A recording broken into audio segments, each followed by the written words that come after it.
Hari-hari ini kita tahu begitu banyak orang yang menderita karena pandemik ini. Karena COVID-19 ada begitu banyak orang-orang yang sudah terlebih dahulu pulang meninggalkan kita. Pemirsa sekalian, Anda menyaksikan Good News Program bersama dengan kami, saya Daniel Hendrata bersama dengan istri saya, Debbie Katarina. Senang sekali bisa berjumpa kembali dengan pemirsa setia dari Good News Program. Ya, oleh karena itu pemirsa sekalian, kita mengangkat satu topik. Dan kami percaya bahwa satu topik ini akan membantu kita sekalian untuk supaya bagaimana kita menangani orang-orang keluarga terdekat atau teman dekat yang sudah kehilangan kekasih hatinya atau bahkan minimal bisa membantu diri kita sendiri. Topik yang kita angkat berjudul yakni PFA atau perpanjangannya Psychology First Aid. Kita akan belajar bagaimana kita bisa memberikan pertolongan pertama untuk seseorang yang sedang mengalami kedukaan atau bencana di dalam hidup mereka. Ya, pemirsa sekalian jangan lupa bahwa selama episode ini berlangsung apabila Anda memiliki pertanyaan atau pergumulan doa, kita tahu setiap orang perlu bantuan pada hari-hari ini. Di layar televisi ataupun gadget Anda bisa segera menghubungi kami dan akan ada bantuan daripada tim doa kami yang akan bisa membantu untuk berdoa bersama-sama dengan Anda. Oleh karena itu langsung saja kita akan saksikan satu cuplikan yang berikut ini.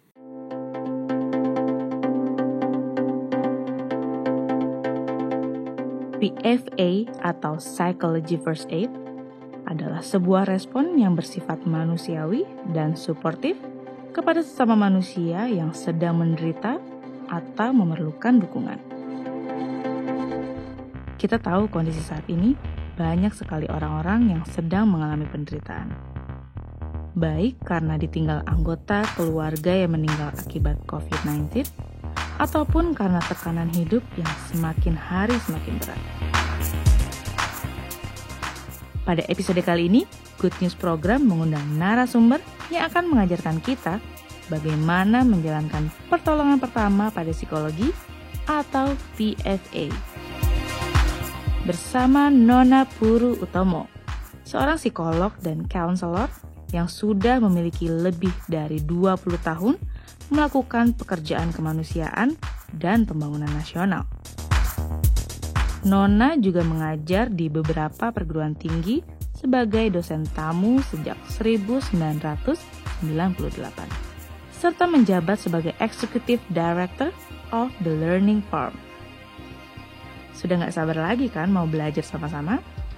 Saksikan pemaparan selengkapnya hanya di Good News Program.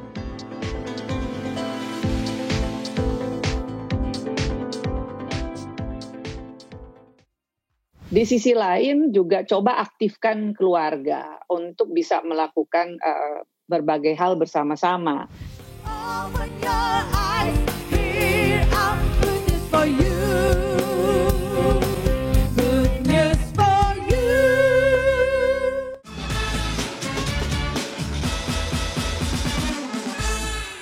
Psychology First Aid hanya di Good News Program.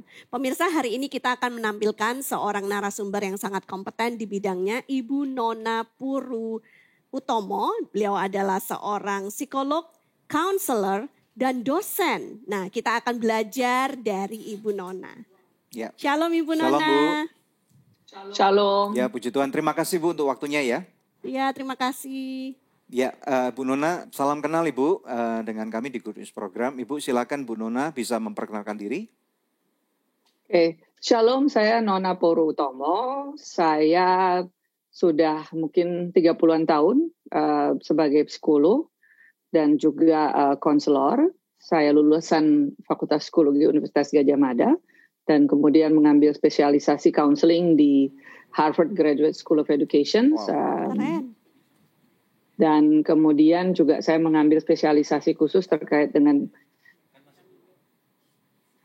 perubahan perilaku. Komunikasi untuk perubahan perilaku dari University of London at Guildhall. Wow. Oke, amazing. Ya, oke. Langsung Bu kita to the heart of the problem ya. Kita melihat bahwa hari-hari ini memang ada banyak sekali duka cita yang tiba-tiba terjadi. Dari orang-orang bahkan yang kalau tahun lalu pada waktu pandemi COVID-19 baru terjadi, itu kayaknya jauh sekali kita nggak kenal mereka. Tapi tiba-tiba sekarang itu begitu mendekat. Makin lama makin dekat inner circle ya. Bahkan orang-orang yang kita kenal dari bukan cuma mutual friend, tetapi dari orang tua, dari sahabat kita, atau bahkan sahabat kita, teman sekolah kita, tiba-tiba mereka udah berpulang karena terinfeksi. Nah, dengan ini makanya kita tahu bahwa ini tentunya menjadi pukulan yang sangat berat.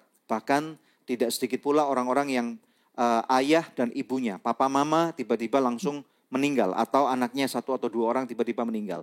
Ini gimana Bu? Tentunya ini istilahnya mengguncangkan kejiwaan orang-orang yang mengalaminya ya. Silakan. Betul. Saya barusan juga kemarin ada teman yang kehilangan 2 orang adik perempuannya hanya dalam waktu 1 minggu. Ya. Ya, jadi kalau istilahnya kita itu it's getting closer, masuk ke ring 1 istilahnya ya. Jadi kalau selama ini kita ada beberapa teman-teman di WA group alumni saya misalnya, itu ada beberapa yang minta untuk sementara di freeze dulu karena it's too much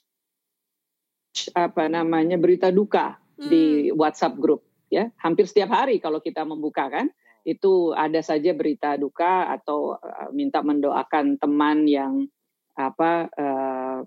sedang sakit. Satu angkatan saya di Universitas Gadjah Mada misalnya sudah 5 orang yang meninggal di angkatan saya saja. Ya, dalam kurang lebih 6 bulan ini. Jadi itu memang menjadi fakta kita semua ya. Kalau dulu mungkin masih fakta sebagian orang, di kita belum gitu. Sekarang sepertinya tidak ada satu orang pun yang tidak terkena ya, affected by gitu ya. Nah, jadi memang kemudian banyak orang di sekitar kita kemudian membutuhkan dukungan lebih dari segi untuk bagaimana mereka bisa menghadapi daily life-nya aja gitu loh, karena begitu banyaknya tekanan yang terjadi. Di samping itu tentunya juga kita menyadari juga banyak selain yang sifatnya fisik seperti kehilangan orang terdekat, kehilangan teman-teman. Pada diri kita sendiri juga misalnya banyak yang pada saat yang sama juga misalnya kehilangan pekerjaan. Jadi ini memang luas sekali gitu. Atau menghadapi anak-anak saya misalnya, menghadapi anak remaja saya yang umurnya menjelang 13 tahun, yang pada waktu awal pandemi dan sekolah dari rumah itu masih cukup semangat. Lama-lama itu kan makin depressing ya sebetulnya, belajar tidak punya kontak fisik itu juga memberikan dampak kepada pertumbuhan anak-anak kita kan. Pandemi ini luar biasa efeknya. Tidak ada istilahnya itu tidak ada satu orang pun yang terhindar ya dari situasi ini. Ya. Lalu bagaimana caranya Bu kita menjaga kesehatan mental kita, kesehatan emosi kita di tengah pandemik yang seperti sekarang ini? Ya, kelihatannya klise ya, tetapi keeping the routine itu sangat penting gitu. Kita rutinitas yang selama ini kita lakukan itu usahakan sebisa mungkin itu tetap berjalan. Tentunya dengan sedikit modifikasi. Saya misalnya cukup rajin berolahraga, tapi dalam situasi seperti ini saya nggak mungkin pergi ke gym. Jadi saya berpikir untuk bagaimana untuk niat olahraga itu kan sebenarnya lebih untuk supaya kalau untuk saya sih kalau sambil berolahraga itu misalnya otak saya tetap jalan gitu ya. I'm thinking of something pada saat tidak ada hal lain yang harus dilakukan. Maka kita kemudian mencari alternatifnya. Saya misalnya akhirnya sekarang jalan pagi. Saya jalan pagi itu kalau hari biasa itu 3 sampai 3,5 kilo setiap pagi. Kalau weekend menjadi 5 kilo misalnya. Dan itu cukup untuk memberi waktu pada saya untuk keep thinking dan kemudian mengatur hari saya sambil tanpa ada hal lain yang harus saya lakukan, misalnya seperti itu. Rutinitas untuk hal-hal seperti mengerjakan pekerjaan yang tadinya kita berangkat ke kantor misalnya, tapi kita lakukan di rumah. Itu siapkan juga diri kita, jangan karena mentang-mentang nggak ke kantor, jadi misalnya kita berpakaian sesukanya kita misalnya, karena toh tidak ada orang yang melihat gitu. Itu jadi ikut membuat kalau orang Jawa bilang ngelongkro gitu loh. Jadi tidak memperhatikan diri sendiri kan gitu loh. Jadi tetap aja kalau saya sih tetap mandi, berpakaian yang pantas ya, untuk mungkin tidak harus rapi sekali yang bagaimana, tapi mempersiapkan diri untuk menghadapi hari. Jadi bukan yang kemudian larut dalam kondisi kan tidak ada orang yang melihat, tidak. Itu ikut mempengaruhi psychological atau mentalitas kita kan gitu. Jadi itu yang juga saya lakukan misalnya pada anak saya. Sekolahnya tidak mewajibkan dia untuk harus pakai seragam. Tapi saya bilang no, you have to be decent. Karena gurumu, temanmu akan melihat kamu di screen kan gitu.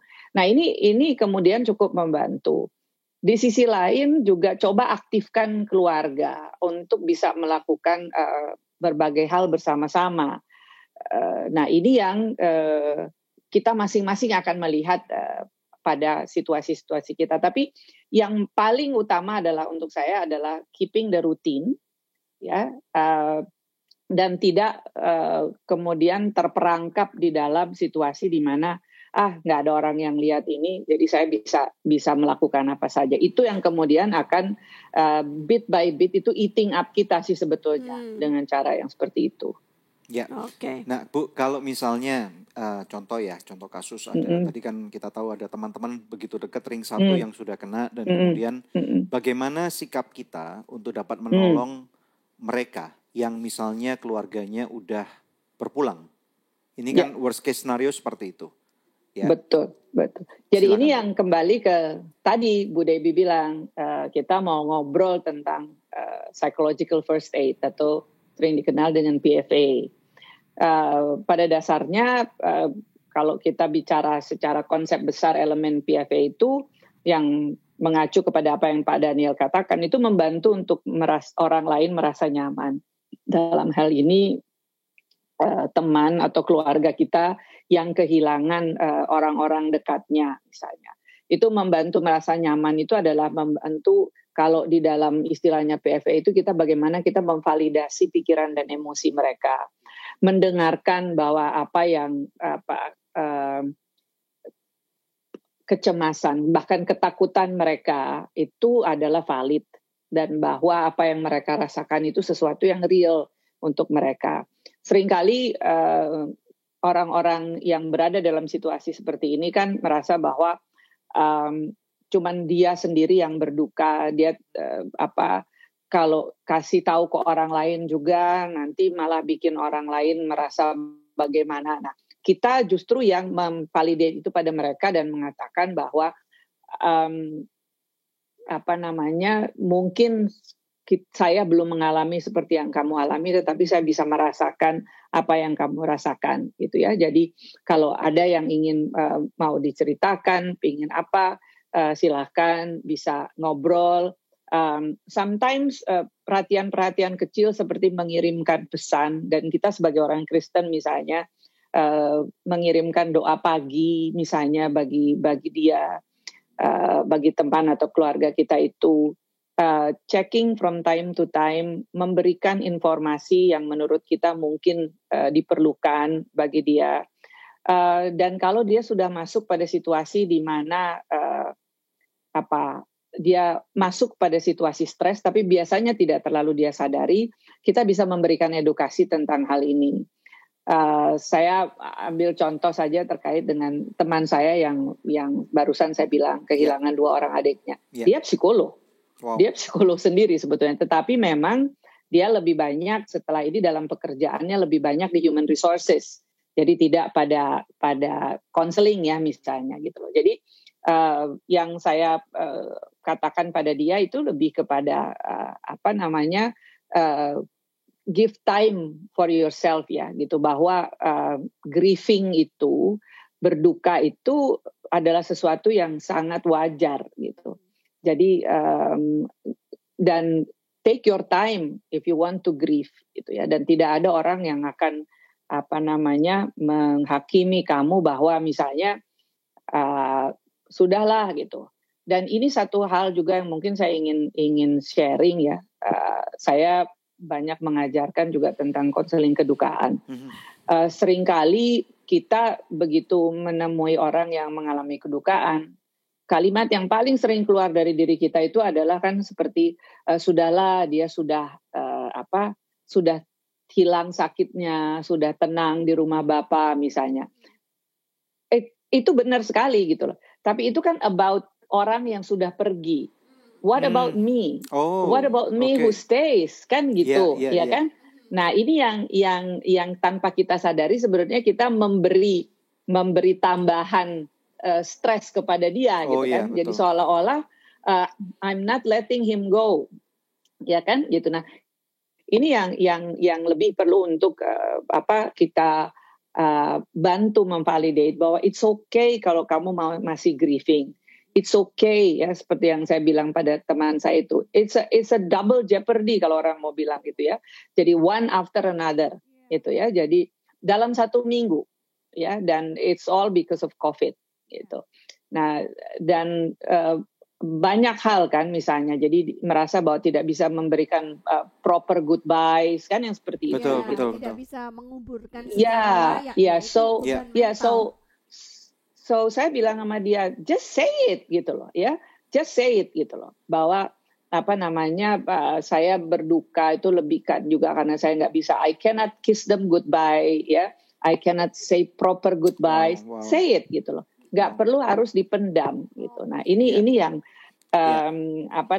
kemudian dia japri ke saya bilang thank you ya for allowing me to grieve gitu loh, karena banyak orang yang seperti merasa bahwa people don't allow them to grieve, either karena harusnya kalau sebagai orang beragama harusnya menerima ya, but we are also humans kan gitu. Nah ini yang perlu yang saya sebutkan sebagai validating pikiran dan emosi itu sebenarnya lebih ke situ. Iya. Mantap ya.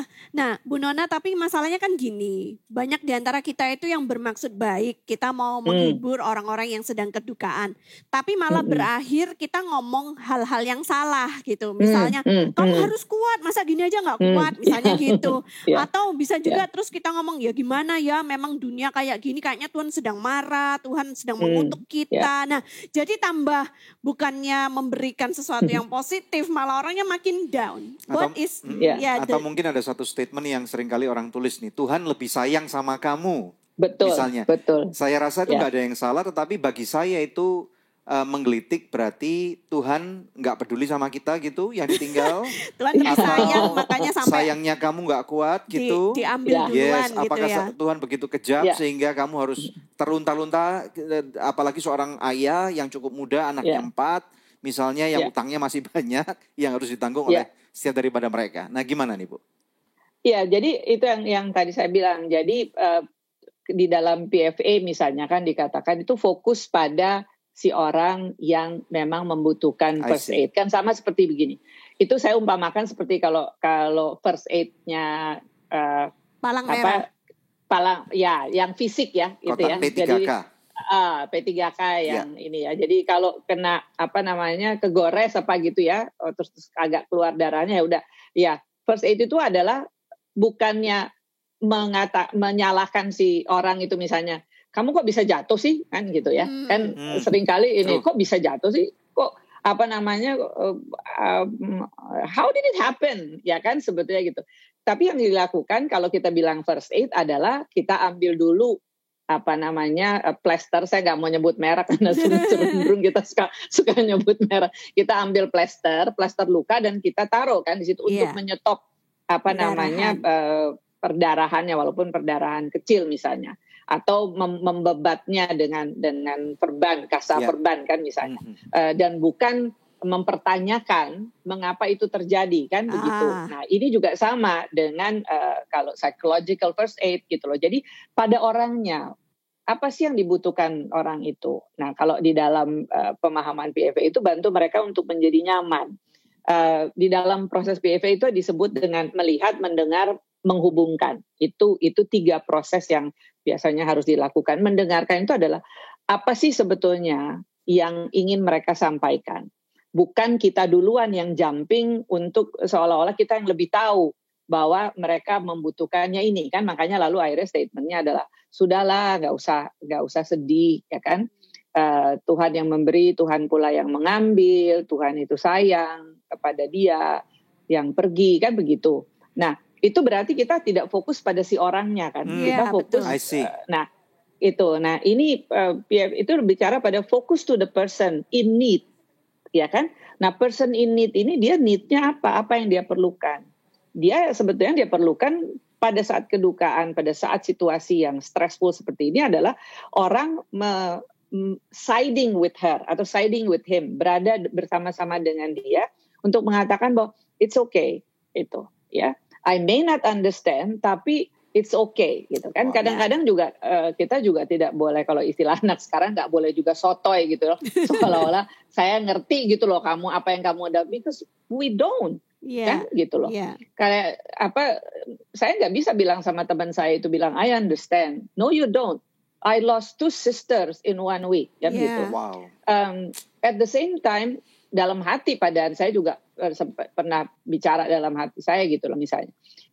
About 10 years ago, I lost both my parents in one month. Ya, Jadi ibu saya meninggal di Oktober, ayah saya meninggal di November gitu loh. Kalau mengikuti ininya saya akan bilang I know because I've lost my parents before, kan gitu. Tapi it's not the same gitu. It's not about me, tapi it's about that person, kan itu. Itu yang selalu harus kita ingat di dalam kita memberikan pertolongan psychological kepada orang yang membutuhkan. Itu kuncinya sih sebetulnya lebih di situ. Jadi memberikan kesempatan untuk orang-orang yang berduka ini untuk benar-benar berduka. Untuk berduka. Menangislah bersama dengan orang-orang yang berduka dan menangis. Betul. Dan karena kita tahu tidak ada satupun kata-kata yang cukup manis untuk bisa memberikan penghiburan pada saat-saat itu ya. Ya. Kita akan the best we can do adalah mengatakan pada mereka I pray with you. Itu. Ya, and it is okay to grieve. Enggak apa-apa kalau kamu menangis, berduka ataupun bahkan marah terhadap situasi ini. Ya, oke, kita akan take a break dulu ya, Bu. Ya. Pemirsa sekalian, kita tahu hari-hari ini memang tidak mudah. Khususnya saya berbicara kepada Anda yang sudah kehilangan orang-orang yang dikasihi. Enggak apa-apa, seperti tadi kata Ibu Nona, kalau kamu memang mau marah, marahlah. Kalau kamu memang mau menjerit, menangis, meronta-ronta ya, sampai istilahnya it is an expression of grief. Itu adalah suatu sikap duka cita yang memang harus diluapkan. Karena kita masih punya tanggung jawab di muka bumi ini. Orang-orang yang tidak bisa berduka, maka orang-orang itu akan mengalami guncangan kejiwaan yang sangat hebat. Nah, kita percaya kalau Anda sekali lagi memerlukan tempat untuk Anda bisa minta bantuan doa, Anda bisa lihat di layar televisi atau gadget Anda. Tim kami akan bersedia untuk membantu Anda di dalam doa. Kita tahu Tuhan ada bersama dengan kita. Dalam kondisi yang paling buruk sekalipun Tuhan tidak pernah meninggalkan kita. Ya, stay tune di Good News Program. Nanti kita akan kembali dengan Ibu Nona tentunya. Jangan kemana-mana. Tetap kita harus memastikan bahwa kalau kita toh sebagai gereja melakukan ibadah virtual, kita pastikan bahwa ada yang bersama-sama dengan orang yang bersangkutan misalnya.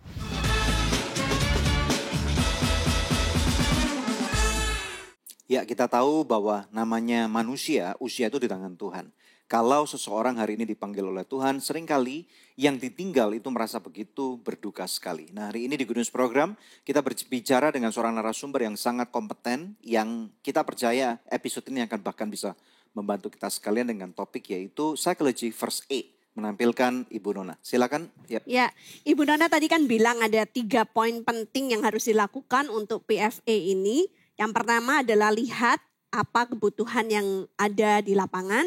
Kemudian yang kedua dengarkan keluh kesah mereka, validasi perasaan mereka, apa yang sedang mereka hadapi sekarang. Nah yang ketiga kan hubungkan. Ini maksudnya hubungkan bagaimana Ibu bisa jelaskan?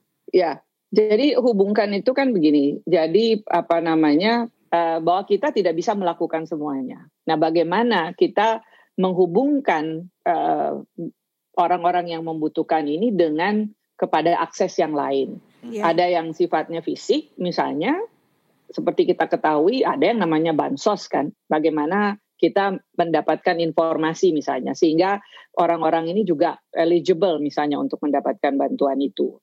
Jadi dalam memberikan bantuan psikologis, karena kita mungkin memang tidak dilatih untuk menjadi seorang psikolog atau konselor, maka kita bisa menghubungkan orang ini dengan pihak-pihak yang memang memberikan bantuannya itu, ya, lebih lanjut. Jadi kita ada di depan, memberikan rasa nyaman, mendengarkan keluhannya, memvalidasi perasaan dan pemikirannya. Tapi mungkin dia butuh lebih, yang mana kita tidak bisa berikan. Nah, inilah yang disebut dengan hubungkan. Ya, bisa juga kita hubungkan dengan keluarganya yang mungkin dalam kondisi saat ini atau dalam kondisinya terakhir itu terpisah misalnya dari keluarganya. Atau ada juga yang ini banyak sekali kita temukan yang merasa bahwa tidak mau membebankan keluarga gitu loh misalnya. Nah, maka kitalah yang membantu sehingga keluarga ini akan terhubung dengan sama-sama menyadari bahwa sama-sama saling membutuhkan. Jadi ini yang disebut dengan menghubungkan. Nah, terkait sebagai gereja juga misalnya apa sih, bagaimana kita juga menghubungkan dengan gereja di dalam perannya itu apa yang bisa juga gereja lakukan di dalam hal ini. Itu yang dimaksudkan dengan menghubungkan. Nah, kalau untuk saat yang seperti sekarang ini Bu, apa yang bisa dilakukan oleh gereja? Karena kan kita tahu sekarang banyak sekali gereja-gereja yang kemudian menutup pintu, harus ibadahnya online semua. Tapi kan bukan berarti peran gereja itu berhenti dalam kehidupan jemaatnya. Betul. Apa yang bisa dilakukan gereja untuk memberikan PFA? Sebetulnya sebagaimana juga kita yang Ibu Debbie dan Pak Daniel lakukan saat ini kan. Jadi misalnya membuat kelompok-kelompok kecil yang terhubung secara virtual kan, yang mana jadi semacam grup sharing kan gitu, yang membuat orang merasa bahwa ada tempat di mana dia bisa mencurahkan isi hatinya, atau ada tempat di mana paling tidak dia memahami dengan sungguh bahwa ada banyak orang di sekitarnya juga yang mengalami hal yang sama dan mereka saling menguatkan. Ini kan juga memang yang bisa dilakukan. Gereja juga misalnya bisa di dalam kapasitasnya masing-masing. Salah satunya orang banyak yang misalnya sampai sekarang masih tidak tahu bagaimana bisa mengakses vaksin. Nah, jadi kita juga harus menyadari bahwa banyak sekali anggota jemaat kita yang umurnya di middle age itu yang memang ya kalau mau gampang bilang aja gaptek gitu ya. Sehingga mereka tidak bisa dengan mudah mengakses portal-portal vaksin yang memang adalah proses di mana untuk mendapatkan vaksin. Nah, ini bagaimana kita bisa mempermudah dengan misalnya melakukannya di dalam sebagai sebuah kelompok di gereja misalnya. Gereja punya sekian banyak orang, didaftarkan saja semua dan itu kemudian bisa mendapatkan vaksin bersama-sama. Jadi prosesnya melalui gereja misalnya. Dan ini sangat dimungkinkan. Nah, jadi melihat sekali lagi ini terkait dengan lihat dengar itu tadi gitu. Kebutuhannya apa sih yang dengan demikian bisa kita hubungkan dan ini akan memberikan peace of mind bagi mereka yang berhadapan dengan persoalan COVID ini. Ya. Kalau misalnya ya sebenarnya kita lihat nih sebenarnya ada banyak opportunity di sini ya Bu ya. Iya. Jadi misalnya satu, kita bisa membantu orang-orang yang sudah terinfeksi COVID. Karena mereka mengalami isolasi kesendirian yang luar biasa. Ya, mungkin kirim makanan, kirim vitamin, obat gitu ya. Dengan memperhatikan mereka. Kemudian orang-orang yang kedua ya Bu, orang-orang yang sudah ditinggal oleh keluarganya. Nah, yang ketiga ini Bu, bagaimana kalau misalnya ada, misalnya ya, kadang-kadang kan sekarang kita dengar satu rumah kena COVID semua. Ada 1-2 orang yang kritis di ICU dan kemudian meninggal. Tapi kemudian ada anggota keluarga ini yang belum tahu kalau misalnya istrinya atau suaminya atau anaknya sudah meninggal.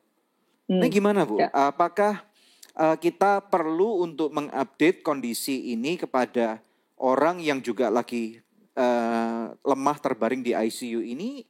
Perlu nggak gitu loh? Padahal mungkin mereka juga mungkin udah merasa nggak enak gitu loh kan? Karena ada satu ikatan jiwa kan ya.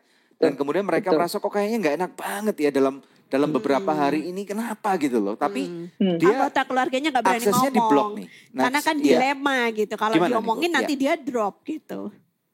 Ya, pertama dalam situasi COVID kita tidak bisa mengakses mereka kan, gitu. Iya.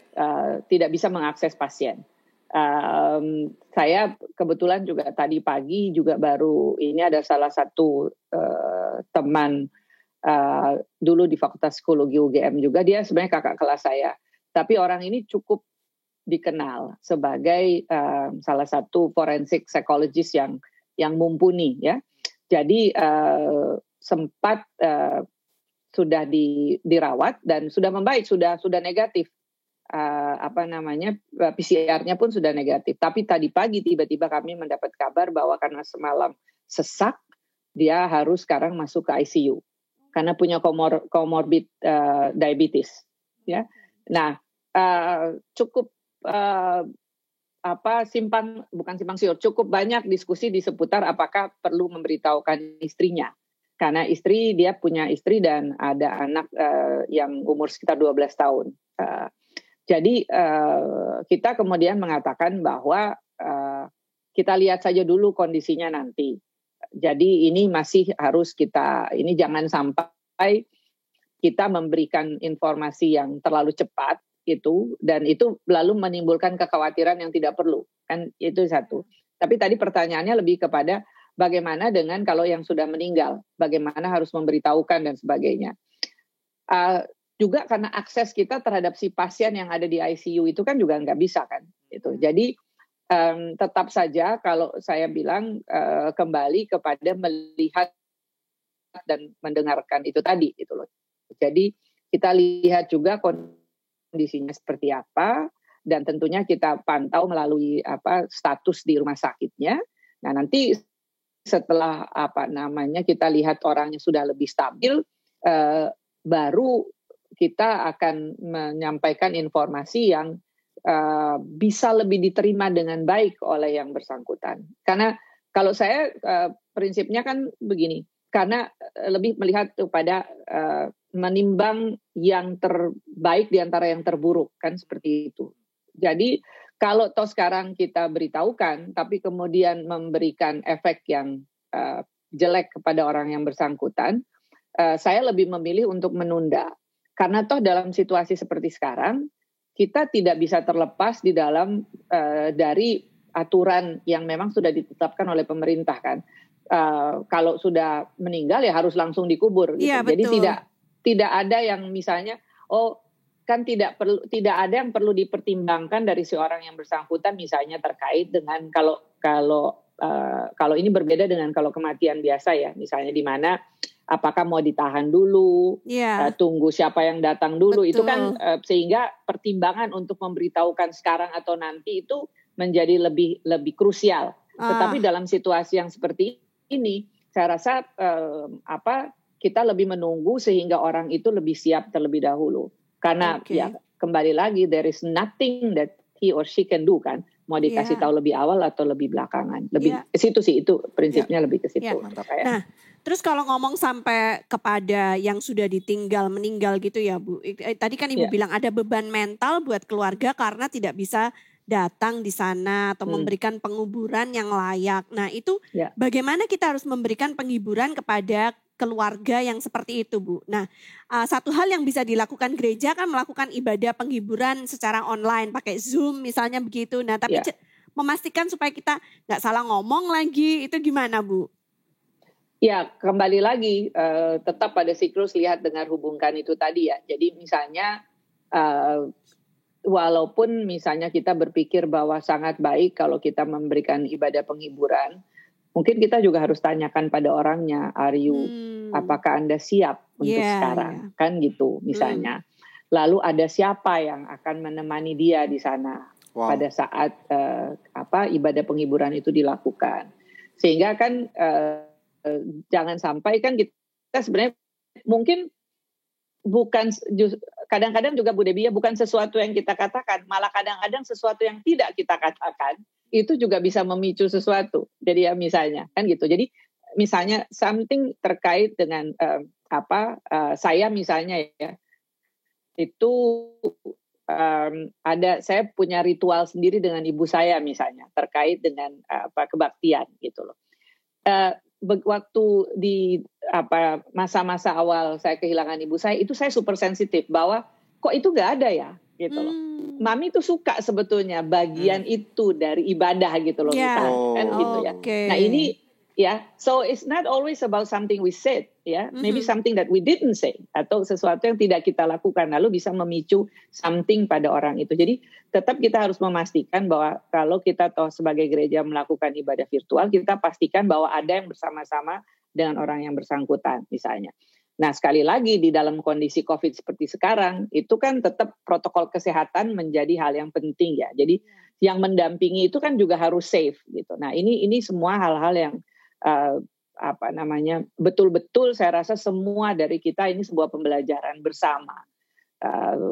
Nobody boleh dibilang tidak ada orang yang tahu 100% gitu. Jadi ini kita sebetulnya saling proses belajar dan saling proses untuk menguatkan. Iya. Dan kemudian Bu, ini pertanyaan terakhir sebelum kita masuk ke jawaban doa ya. Bagaimana dealing dengan penyesalan? Karena kan tentunya ada banyak orang juga yang menyesal ya. Menyesal dalam arti aku belum nyenengin orang tuaku. Terus betul. Kemudian aku masih dulu minggu lalu nih masih berantem dengan suamiku atau dengan istriku dan kemudian sekarang tiba-tiba udah meninggal dengan cepat atau dengan orang tua dan yang lain-lain. Atau sempat ngambek. Ya, kalau yang ngutangin sih mungkin lain ya Bu ya. Kalau yang diutangin banyak 10 miliar kemudian yang ngutangin meninggal itu lain cerita ya kali ya. Nah, dealing dengan penyesalan nih Bu, gimana? Dia berkata bagian grievingnya itu, aduh aku nyesel banget gitu, gimana? Iya. Selama ini biasanya yang selalu saya tekankan pada orang-orang dengan penyesalan ini adalah kembali kepada menurut kamu ya sudah kan tidak bisa kamu balaskan atau tidak bisa kamu ulang apa yang mau kamu lakukan itu pada orang yang bersangkutan.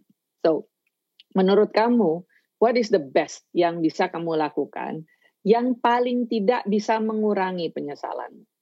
Saya tidak pernah memproyeksikan bahwa mengatakan kepada orang itu bahwa penyesalanmu akan hilang. Enggak, there's no way. Tapi bagaimana caranya untuk bisa mengurangi itu? What do you think? How do you think? Gitu kan? Nah ini yang akan biasanya membantu. Jadi kemudian mereka, you will be surprised gitu loh, bahwa kadang-kadang mereka sendiri kemudian mengatakan, oh ya, misalnya, mami tuh suka sekali, sering sekali memberikan bantuan misalnya kepada tempat ini gitu loh. I think I will continue her legacy misalnya. Itu bagian yang kemudian bisa menjadi jawaban terhadap bagaimana dia mengurangi penyesalan terhadap apa yang tidak sempat dia lakukan dengan ibunya. Gitu. Itu ya. Jadi continue the work, continue apa yang menjadi ini daripada si orang yang kembali lagi tidak bisa dia bayarkan atau dia lunaskan kepada orang yang bersangkutan. Teman saya yang saya baru sebutkan juga itu yang kehilangan 2 adiknya itu, dia bilang I didn't say I love you enough kepada mereka. Jadi sekarang kalau saya buka Facebooknya itu dia menampilkan beberapa foto-foto mereka dari mereka kecil dan ini, and she just simply say I love you. Itu hanya based on kita ngobrol aja. Saya bilang what stop you for saying I love you now? Saya bilang sama dia gitu. You can always say I love you. They hear you. Saya bilang gitu kan, gitu. Nah, itu yang kemudian dia lakukan. Dia pasang ininya. Ada yang foto-foto masa kecil mereka gitu loh. Dia bilang I love you. Ya, you're the two best thing that two of the best 2 things that happens in my life, yang seperti itu. Jadi dia mengekspresikan hal-hal itu dengan cara yang berbeda, tetapi arahnya adalah untuk mengurangi penyesalan yang ada dalam dirinya. Right, terima kasih Bu. Thank you Bu Nona, amazing. Luar biasa. Sama-sama. Nah pemirsa, sebelum break ada jawaban doa nih ya yang akan saya bacakan buat pemirsa sekalian. Haleluya, Tuhan baik. Suami saya sudah berbulan-bulan tidak pulang ke rumah dan pergi dengan simpanannya. Tapi sekarang kami sedang mengalami pemulihan dalam keluarga kami. Walaupun tidak mudah, dan kami berdua memutuskan untuk berkomitmen kembali dalam hubungan kami. Puji Tuhan. Masih adakah di antara pemirsa yang memerlukan bantuan doa atau konseling? Anda bisa hubungi kami di nomor telepon yang tertera di layar kaca atau layar gadget Anda. atau melalui email ke doa@anugerah.net. Tim konseling dan doa kami ada di sana untuk membantu Anda. Tetap stay tune bersama kami pemirsa, kita akan kembali lagi dalam Good News program. Bahwa orang-orang yang meninggal di dalam Tuhan, mereka sangat berharga bagi Tuhan. Dan Anda yang ditinggalkan, Anda pun adalah orang-orang yang sangat berharga bagi Tuhan.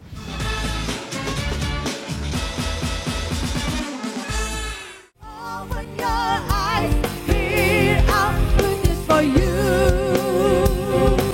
Good news for you. Pemirsa, saya yakin kita semua diberkati melalui apa yang dibagikan oleh Ibu Nona hari ini ya. Kita lanjut pembahasan kita tentang psychological first aid. Nah, Ibu Nona, dengan pengalaman Ibu Nona selama 20-an tahun lebih sebagai seorang psikolog dan juga pengerja kemanusiaan ya, humanitarian. Ibu banyak bekerja sama baik dengan UNICEF ataupun World Bank. Pengalaman Ibu sangat kaya melihat dan melayani orang-orang korban bencana yang pernah terjadi di Indonesia. Saya yakin kita semua bisa belajar dari Ibu. Apakah menurut Ibu akan ada kesempatan untuk kita melihat akhir dari pandemik ini? Apakah ada kesempatan untuk kita bangkit kembali based on your experience selama berpuluh-puluh tahun ini, Bu? Silakan, Bu. Based on experience, tapi based on kalau menurut saya juga the faith that I have gitu ya, bahwa this too shall pass. Amin. Gitu ya. Bahwa Tuhan tidak pernah mencobai kita melebihi dari kemampuan kita. Itu keyakinan yang selalu saya bawa gitu. Faith itulah sebetulnya menurut saya yang selalu saya bawa di dalam pekerjaan saya. Sehingga kalau saya melihat apa yang saya hadapi, itu saya selalu melihatnya sebagai a challenge yang diberikan untuk diatasi. Dengan demikian itu membantu saya untuk membuat langkah-langkah yang menurut saya akan membantu menyelesaikan, membantu mengurangi lah persoalan yang terjadi. Tsunami misalnya, pada saat kita datang di awal, di minggu pertama dari bencana itu, bahkan sebelum tahun baru, itu suasananya sangat porak-poranda. Gitu. Kalau kita tidak melihatnya dengan sebuah kerangka berpikir bahwa ini harus diselesaikan, maka yang harus dilakukan adalah melihat satu persatu. Jadi kita kemudian melihat dulu apa yang memang bisa dikerjakan sekarang dan tidak terlalu melihat pada ini nggak bisa, ini bagaimana, tapi lebih melihat pada mana yang bisa dilakukan terlebih dahulu. Dan kalau melihat apa yang terjadi misalnya pada waktu itu, rasanya kok melihat Aceh lagi, saya setelah 2005 itu kembali lagi ke Aceh setelah itu sekitar tahun 2008-2009 setelah tsunami itu, dan itu yang semakin menambah keyakinan saya bahwa semua itu pasti akan ada penyelesaiannya. Hal yang sama misalnya yang sama tapi berbeda adalah yang saya lihat di Ambon misalnya. Konflik agama, konflik bersenjata yang terjadi di Ambon itu luar biasa. Itu sebelum Aceh ya, kalau itu malah. Jadi pada waktu itu saya datang dengan sebagai UNICEF di situ. Kami mendarat di Bandara Udara Ambon, Bandara Udara Patimura di Laha itu tidak bisa menuju kota Ambon, itu tidak bisa jalan darat karena banyak sekali sniper di jalan. Dan anybody bisa menjadi victimnya. Kita harus lewat berputar melalui laut, dan kalau pada waktu itu kita melihat itu seperti yang ini kayaknya nggak akan bisa selesai konflik ini, ya, karena kubu ini bilang begini, kubu ini bilang begitu gitu loh. Tapi sebagai orang percaya kita selalu harus meyakini by the grace of God ini semua harusnya bisa. This too shall pass gitu loh. Nah, dalam itu juga yang menurut saya memberi keyakinan saya bahwa kita juga akan bisa melampaui COVID ini. Pertanyaannya sebetulnya lebih kepada bagaimana kita mau mengakhiri ini. Apakah kita mau mengakhiri ini sebagai pejuang, ya, terus to the end, gitu. Ataukah kita mau mengakhirinya sebagai orang yang dengan keluh kesah bahwa, aduh ini terjadi begini, kenapa terjadi pada saya, gitu. Satu hal yang selalu saya ingatkan dan selalu saya ingatkan pada diri saya sendiri juga adalah pertanyaan tentang why me, change it into why not me. Wow. Because if it can happen to other people, we are all humans, it can happen to me too, gitu. Yeah. Jadi ini yang sehingga dengan demikian kita punya semangat juang untuk kita bisa keluar dari situasi ini, gitu. Tapi kalau kita menanyakannya lebih kepada kok kejadian ke saya sih, kok saya sih, kok keluarga saya sih, gitu. Dan kita akan tenggelam di dalam depressionnya itu. Tapi if the questions kita reverse, why not me? Other people, other family suffers too. So this happens to my family too, gitu loh. Nah, ini yang menurut saya adalah penguat kita, dan tidak pernah lupa selalu mengingat bahwa yang Tuhan itu tidak pernah meninggalkan kita. Saya rasa itu yang menyertai setiap langkah kita. Ya, terima kasih Amen. Bu Nona Terima kasih untuk banyak, waktunya, Ibu Nona. untuk jabarannya, kami sangat diberkati. Kami percaya para pemirsa Good News Program juga sangat diberkati. Ya, puji Tuhan. Nah, pemirsa sekalian, ada satu kata-kata yang luar biasa yang tadi dikatakan oleh Ibu Nona adalah why not me. Tentunya ini sukar sekali untuk didigest ya, atau dicerna. Kalau bisa justru Lord please not me gitu ya tentunya. Oleh karena itu pemirsa sekalian, kita tahu bahwa yang namanya kehidupan itu kita sekarang semakin paham bahwa hidup itu sangat rapuh sekali ya. Hari ini kata firman Tuhan, orang itu ada, besok belum tentu ada. Tanaman yang ada hari ini bisa merekah, besok pun bisa layu. Nah, oleh karena itu kami berpesan kepada Anda sekalian, percayalah, gunakan waktu ini untuk kita nomor 1, bersyukur kepada Tuhan.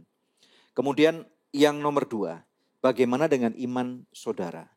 Kalau saudara selama ini imanmu jatuh bangun, saudara merasa bahwa kedatangan Tuhan masih jauh kok. Ya, sekarang nggak jauh-jauh amat, karena kedatangan Tuhan juga bisa diartikan untuk diri kita pribadi pada waktu orang itu sudah habis masa hidupnya di muka bumi, itulah waktu kedatangan Tuhan yang kedua bagi orang itu. Ya, jadi yuk perkuat iman kita, perbaiki hubungan kita dengan Tuhan Yesus. Kalau kita selama ini hidup asal-asalan, ini waktunya untuk kita hidup benar di hadapan Tuhan. Orang yang bertobat, orang itu pasti diampuni, dan jangan takut karena namamu tercatat pada kitab kehidupan. Nah, yang ketiga tentunya sangat penting sekali untuk kita mulai appreciate our loved ones, orang-orang yang kita cintai. Suami kita, istri kita, anak-anak kita, orang tua kita, ya. Selama ini pasti dalam kehidupan ada konflik. Kita singkirkan dulu konfliknya, kita hargai pribadinya. Kalau orang yang masih bermusuhan dengan kita, keluarga atau apapun juga yang tadi saya sebutkan, kita kalau mereka belum menerima daripada kasih saudara, saudara dahulu mendahului. Dengan cara itu saudara benar di hadapan Tuhan. Sehingga kita minimalkan akan adanya penyesalan. Kalau memang gak pernah terjadi, puji Tuhan. Kalau terjadi, saudara sudah lakukan tugas Anda. 2 ayat yang saya mau baca buat Anda. Yuk mari kita lihat bersama-sama daripada kitab Mazmur 9. Kita lihat ayat 10 dan ayat 11. Firman Tuhan berkata, demikianlah Tuhan adalah tempat perlindungan bagi orang-orang yang terinjak. Tempat perlindungan pada waktu kesesakan. Ayat 11. Orang yang mengenal namamu percaya kepadamu. Sebab tidak kau tinggalkan orang-orang yang mencari engkau, ya Tuhan. Jadi ini adalah suatu janji yang besar bahwa Tuhan adalah tempat perlindungan kita. The place of refuge. Dan kalau kita menyebut namanya, Tuhan percayalah bahwa kita pasti akan menemukan Tuhan. Tuhan Yesus tidak jauh daripada kita. Pesan kami di Good News Program, with all due respect, kepada setiap Anda yang sudah ditinggal oleh keluarga yang dicintainya, kita turut juga bersimpati kepada saudara, kita turut berduka cita kepada Anda, kita turut grief. Kita tahu bahwa hari-hari ini tidak mudah.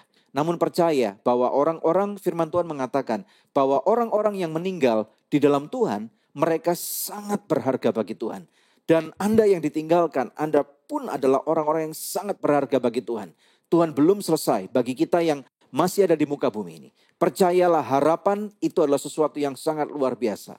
Dan Roma 5 ayat 5 mengatakan bahwa harapan, apabila kita serahkan harapan itu kepada Kristus Yesus, pengharapan di dalam Tuhan itu tidak akan mengecewakan. Kami berdoa, biarlah penghiburan yang terbaik daripada Tuhan selalu bersama dengan Anda. Tidak ada satupun manusia yang akan bisa mengerti tentang duka cita, tentang lara saudara.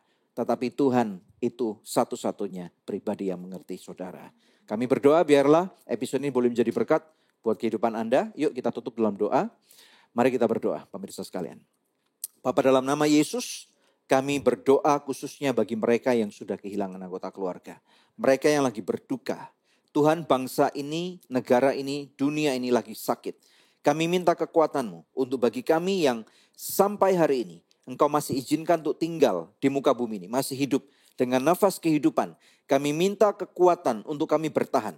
Kami beriman Bapa, bahwa setiap daripada kami akan melihat akhir daripada pandemik ini. Kami beriman bahwa kami akan melihat bagaimana bumi ini akan dibangun ulang. Kami percaya dalam nama Yesus, biarlah kekuatan dan damai sejahtera ada bersama dengan kita sekalian. Terima kasih Bapa. Mari jemaat, mari pemirsa sekalian, jangan takut, Tuhan ada di pihakmu. Kalau Tuhan ada di pihakmu, siapa yang menjadi lawan-lawanmu? Biarlah penghiburan yang terbaik ini terjadi pada kehidupan Anda. Aku melepaskan berkat dalam nama Bapa, Putra, dan Roh Kudus. Di dalam nama Tuhan Yesus Kristus. Mari saudara, apabila engkau diberkati Tuhan, katakan amin. Haleluya.